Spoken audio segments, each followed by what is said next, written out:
এবার সুমনা নেবে ওর বাবা মায়ের মৃত্যুর প্রতিশোধ। অন্যদিকে সুমনা পড়ল মহাবিপদে। হ্যালো বন্ধুরা, এক পলকে একটু দেখা ধারাবাহিকের আগামী পর্বের আপডেট নিয়ে চলে আসলাম আপনাদের মাঝে।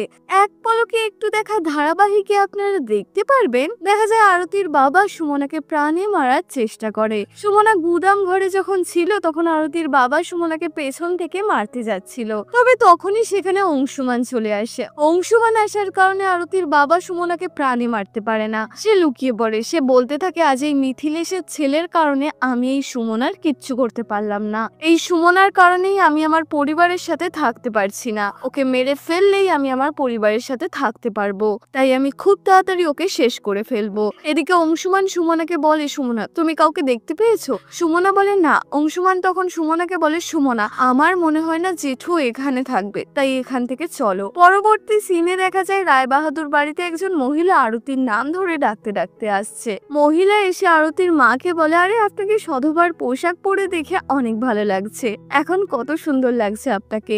তখন অংশুমানের মা ওই মহিলাকে জিজ্ঞেস করে, আপনি কে? আপনাকে তো ঠিক চিনতে পারলাম না। তখন মহিলাটি বলে, আসলে আমি আরতি বৌমার শ্বশুর বাড়ির লোক, আমি সৌরভের পিসিমা। যখন আরতি বৌমা এত ভালো একটা খুশির খবর আমাদেরকে শোনালো, তখন আমি সঙ্গে সঙ্গে মনোরমা দেবীর সাথে দেখা করতে চলে এলাম। তখন এই ফ্ল্যাশব্যাকে দেখা যায় আরতির বাবা আসলে আরতিকে ভুলভাল বুঝিয়ে বাড়িতে ঢুকে পড়েছে।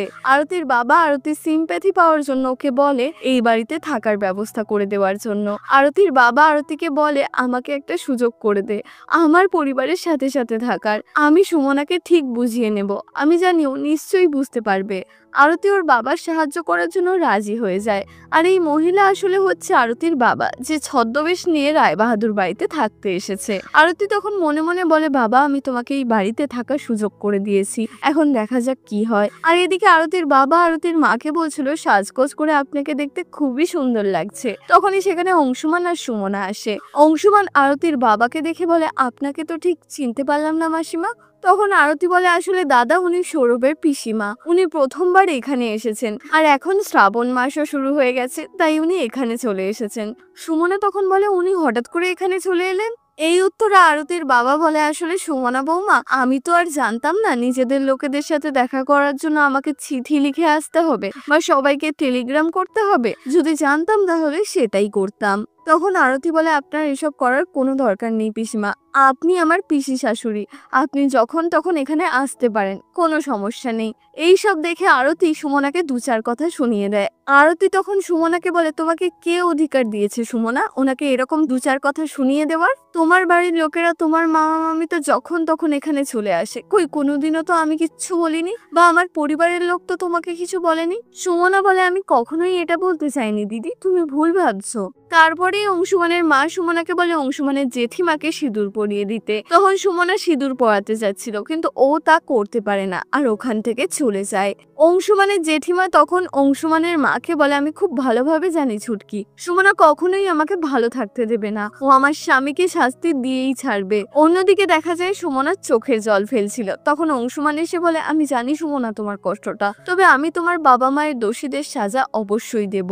পরের সিনে দেখা যায় অংশুমানের মামা আর মামি রায়বাহাদুর বাড়িতে পুলিশ নিয়ে এসেছে। অংশুমানের মামা বলে, কোথায় আছে মধুসূদন ঝা, তাকে আপনারা ডেকে আনুন, তাকে এখন পুলিশ গ্রেফতার করবে, আর যদি তাকে পাওয়া না যায় তাহলে পুলিশ এই বাড়ির সবাইকে গ্রেফতার করে নিয়ে যাবে, তিনি কাউকে ছাড়বেন না, আমি আমার বোনের খুনিকে শাস্তি দেবই। তখনই সেখানে সুমনা এসে বলে, তাহলে মামা তুমি বরং আগে আমাকেই গ্রেফতার করো, তুমি এখন যেটা করছো সেটা অনেক অন্যায় করছো মামা। হ্যাঁ আমি জানি আমার মা বাবার খুনি এখনো পর্যন্ত বেঁচে আছে, কিন্তু তা বলে তুমি এই গোটা পরিবারটাকে গ্রেফতার করাতে পারো না। কিন্তু একটা কথা সবাই জানে, এই বাড়ির বড় ছেলে মধুসূদন ঝা আসল দোষী, তাহলে গোটা পরিবার কেন তার দোষের সাজা পাবে? তখন সুমনার মামা বলে, তোকে আমি কোনোদিনই গ্রেফতার করাতে পারবো না সুমনা, কিন্তু একটা কথা তুই শুনে রাখ, আজ থেকে আমাদের সম্পর্ক এখানেই শেষ, তুই নিজের শ্বশুর বাড়ি নিয়েই থাক, তোকে নিজের বাবা মায়ের খুনিকে শাস্তি দিতে হবে না। আর এখানেই শেষ হয়ে যায় আজকের পর্বটি। তো বন্ধুরা আপনাদের কি মনে হয়, সুমনা কি পারবে নিজের মা বাবার খুনিকে শাস্তি দিতে? সেটা আমাকে কমেন্ট করে অবশ্যই জানাবেন। তো দেখা হচ্ছে পরের ভিডিওতে, ততক্ষণ ভালো থাকবেন, সুস্থ থাকবেন,